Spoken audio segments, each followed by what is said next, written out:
It is quite a prevalent practice for the president to give cash handouts to the electorate. For his critics, it's part of the archetypal clan-type patronage politics where the incumbent drains electorate support. Ofwono Opondo, the maverick executive director of the Uganda Media Center, has joined those criticizing the practice of cash handouts. If the president can publicly give money, Soga and so on, yes, I know Parliament votes for welfare for the president, but I think he could spend that money in a different fashion rather than giving the impression that there is freebies that the president simply dishes out. I think that's a reversal. Opondo says some people in government tasked to give advice to the president are not doing their work diligently. We all swear, when we go to that cabinet, we swear to give diligent counsel to the president. If I give the truthful counsel to the president, he may not like it. Will he kill me? Many of them don't give that diligent counsel. So for me, that's a reversal. He also rushed at MPs who mount pressure on the president to give them money, which he says is for selfish interests. When they are elected, the first week, the first month, what they do is to congregate and award themselves emoluments that are beyond what the ordinary working Uganda gets.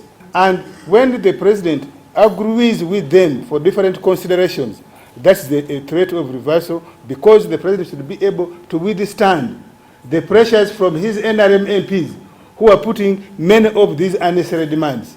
This comes at the time reports arrive that ruling party lawmakers want 40 million shillings each in turn to vote in favor of lifting the presidential age limit. The politicians are now, who are supposed to be our leaders, are now dealers. They go to a caucus to cut out deals. Cut out deals. How much do you give me? How much do I exchange it to for the other one? Come on. This country, these politicians need to be serious. Opondo says this is a crisis of monumental proportion for the country.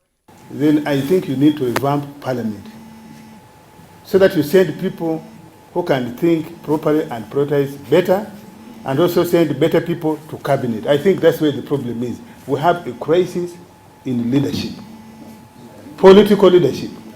He was this morning speaking at a public dialogue on the state of human rights in Uganda as the country joins the rest of the world to observe the International Human Rights Day. And I can tell you, because I chair the Board of Action Aid, that police investigations have found nothing criminal. FIA investigations, which I have seen, have found nothing criminal.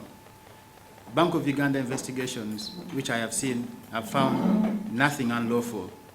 And yet accounts of these organizations remain frozen because there's a perception that they are financing subversive activities. There's no evidence. Other human rights activists blamed government for the continued violation of human rights in the country, especially by state security agencies. If this government is committed to human rights, we should observe how it treats its most vulnerable. Jingo Francis, NTV.